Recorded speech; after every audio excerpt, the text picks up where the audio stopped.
بسم اللہ الرحمن الرحیم۔ اور قرآن کے معجزہ ہونے والی بات بھی تو بتاؤ۔ اسماعیل صاحب نے پہلی دفعہ اپنی نواسی کو لاجواب ہوتے دیکھ کر آہ لگائی۔ خوشی ان کے چہرے پر دمک رہی تھی۔ نائمہ کا چہرہ اتر چکا تھا۔ قرآن نے اپنے سب سے مخاطبین یعنی عرب کے مشرکین کو، جو خطابت اور شاعری کے بادشاہ تھے، یہ چیلنج دیا کہ اگر تم سمجھتے ہو کہ اس نبی نے خود اسلام کلام کو کھڑا ہے تو وہ ایسا کلام بنا کر لے آؤ، اور یاد رہے کہ یہ وہ نبی تھے جنہیں شاعری کا نہ کوئی شوق تھا نہ اشعار یاد تھے۔ مگر قرآن کا جواب کسی نے دینے کی کوشش بھی نہ کی، کیونکہ یہ نبوت کا دعویٰ جھوٹا ثابت کرنے اور ان کے پیروکاروں کو ان سے بدگمان کرنے کا سب سے آسان نسخہ تھا۔ لیکن ان کفار نے رسول کو جھٹلایا، مجنون، شاعر اور جادوگر کہا۔ ان کے پیروکاروں پر بدترین ظلم ڈھائے، ان سے جنگیں کی، مگر اس چیلنج کا جواب نہیں دے سکے۔ اب بتائیے ایسی ہستی کو آپ رسول ماننے سے کیسے انکار کریں گے؟ کیسے اللہ قرآن کو اللہ کا کلام نہیں مانیں گے؟ نائمہ کا چہرہ اتر چکا تھا۔ بات اس پر واضح ہو چکی تھی۔ عبداللہ کی جگہ کوئی اور ہوتا تو اتنی معقول شاید وہ مان بھی جاتی، تاہم عبداللہ کے سامنے اعتراف شکست کرنا اس کی انا کی شکست تھی۔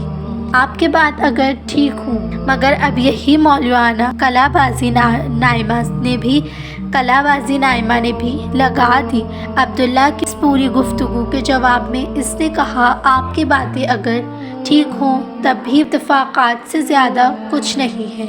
اصل مسئلہ یہ ہے کہ جس ظالمانہ طریقے پر یہ دنیا چلی جا رہی ہے، اسے دیکھنے کے بعد کوئی باشعور شخص کسی خدا پر ایمان نہیں لا سکتا۔ خدا کو ماننا ایک تصور ہے، جب عقیدہ انسانی زندگی کی بنیاد۔ در حقیقت میں یہ تصور مکمل اب بحث کے میدان میں ہونی تھی، جہاں نائمہ کے خیال میں اس کی فتح یقینی تھی۔ تاہم عبداللہ اس میدان کا بھی کھلاڑی تھا۔ وہ پورے اعتماد سے بولا، دیکھیے اللہ ہے یا نہیں، اس کا فیصلہ کرنا سائنس کا دائرہ کار نہیں۔ البتہ سائنس نے تو اس کائنات کے جتنے اسرار کھولے ہیں، وہ صرف یہ بتاتے ہیں کہ اس درجے کی پیچیدہ متوازن ذات مگر ہم آہنگ کائنات کسی خالق تخلیق ہو ہی نہیں سکتی۔ پھر وہ رکتے ہوئے نائمہ سے مخاطب ہوا، آپ جانتی ہیں کہ کسی اتفاق کے تحت ایسی بے معنی کتاب کو وجود میں لانے کے لیے ان بندوں کو کتنے سال ٹائپنگ کرنی پڑتی ہے؟ پھر اپنے سوال کا جواب وہ خود ہی دیتے ہوئے بولا، ریاضی کا علم یہ بتاتا ہے کہ اس کے لیے درکار وقت اتنا زیادہ ہے کہ اربوں اور خربوں برس سے ضرب دے دیا جائے، تب بھی ایک وقت ایسی تخلیق کو اتفاقی طور پر وجود میں لانے کے لیے کم سے کم ایک مثال سے آپ کو سمجھاتا ہوں۔ یہ کہہ کر عبداللہ نے اپنی جیب سے قلم نکالا اور میز پر رکھے ہوئے کاغذ پر نائمہ کا نام انگریزی میں لکھتے ہوئے کہا، انگریزی زبان میں کل 26 حرف تہجی ہوتے ہیں، اور ان کا نام ان میں سے 5 حرف تہجی کو ایک خاص ترتیب سے لکھنے سے بنتا ہے۔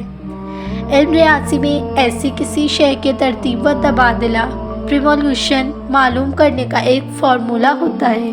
یہ کہتے ہوئے عبداللہ نے فارمولہ لکھا اور اس سے حاصل ہونے والے عدد کو کاغذ پر بڑا بڑا لکھتے ہوئے کہا، کسی بندر کو محض اتفاق کی بنیاد پر انگریزی زبان کے 26 حروف تہجی میں سے 5 حروف پر مشتمل آپ کا نام لکھنے کے لیے 78,99,600 کی تعداد میں 5 حرفی منفرد الفاظ لکھنے ہوں گے۔ جا کر یہ بات یقینی ہوگی کہ ان کم و بیش 80 لاکھ الفاظ میں سے ایک نام نائمہ ہوگا۔ ناقابل یقین اس کا خیال تھا کہ وہ خود ہر تعصب سے بلند ہو چکی ہے، اور آج اسے معلوم ہوا دوسرے کھڑے ہوئے ہوتے ہیں، وہ ٹھیک ہے اسی جگہ آ کھڑے ہو چکی ہے۔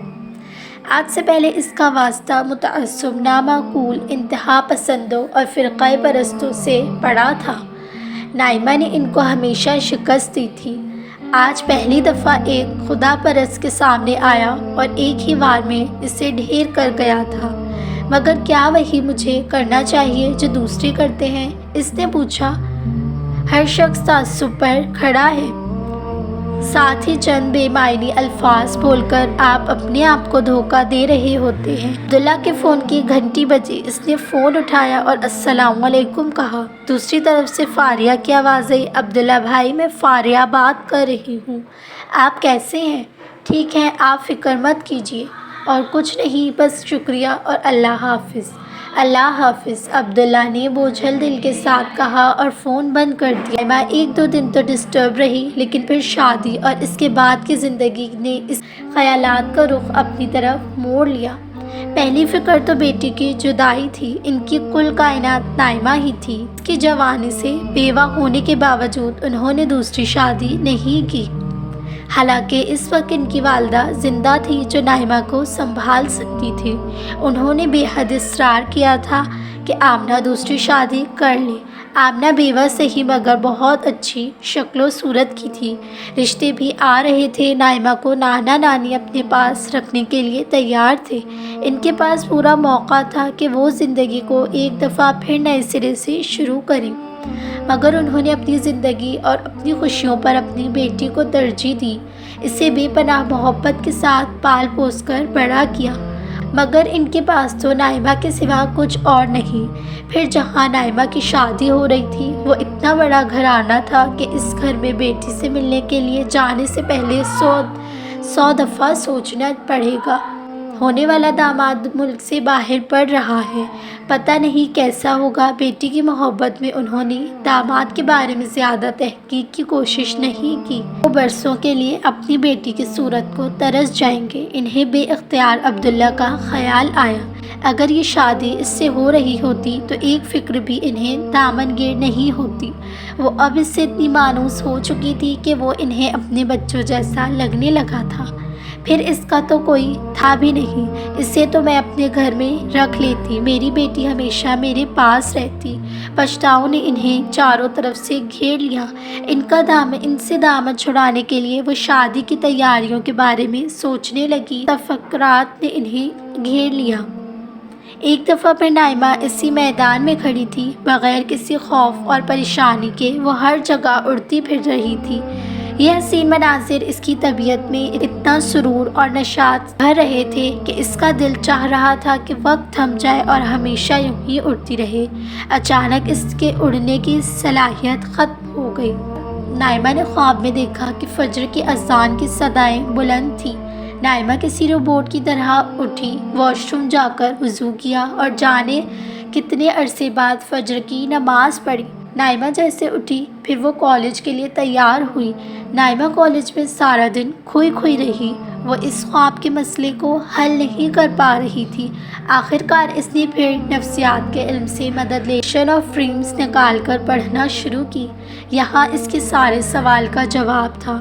خواب کیوں آتے ہیں، ان کا مطلب کیا ہوتا ہے، ان کو کیسے سمجھنا چاہیے؟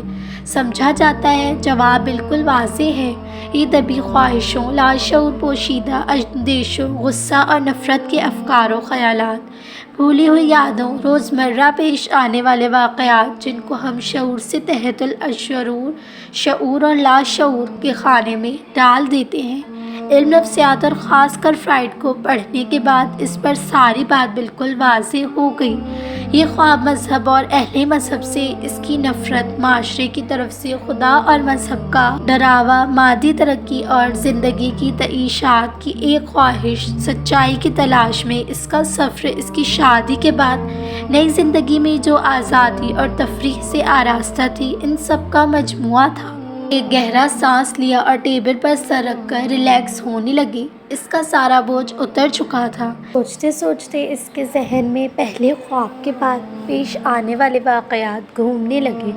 لباس تقویٰ کا جو مطلب عبداللہ بتا رہا تھا، برہنگی کا مطلب سمجھ میں آنے لگا۔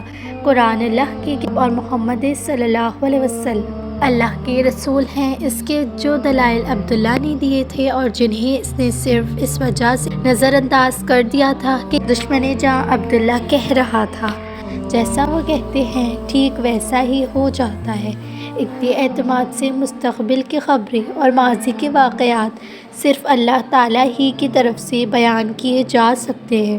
وہ خواب اسے پورا یاد تھا اور وہ اس کے ایک ایک جز کو دہرانے لگی۔ اس کا خواب ایک خواب نہیں تھا بلکہ اس کے ساتھ کیا گیا ایک مکالمہ تھا، اسے دیا گیا ایک واضح پیغام تھا